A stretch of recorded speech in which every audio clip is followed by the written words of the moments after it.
Байғұланың баласы 2019 шешесі покетті.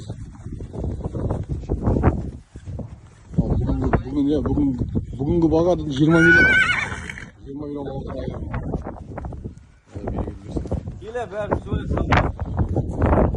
Қазақ ұстап отыра жүректен еңбектен ақталу керек қой. Сақтап қалғанның өзі дейтін шоу ұстайды бір адамдар. Сіздердің көргендерің көп қой. Біз тек бер жағы ғой деп. Әкемнің еңбегі ғой. Әкелердің еңбегілерін, конечно. Осы сақтап қалу керек қой бізде дейді. Абылай хан дейтін батыр. Шаруа қожалық қазылуынан шаруа қожалық ауқатқа батыр қайсар. Во главе вот этого человека.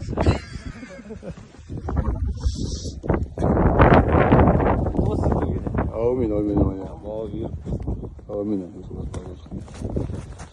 Бірге осылай шығыр Абылай хан брат.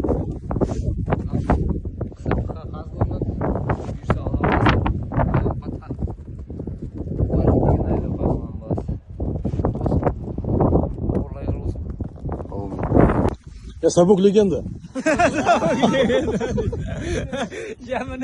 Бұл жерде мақтымақ жетір, қайрош деген. Қайрош деген мына жігіт еді. Әбөш брат дейтін мына жігіт. Иә. Әумин.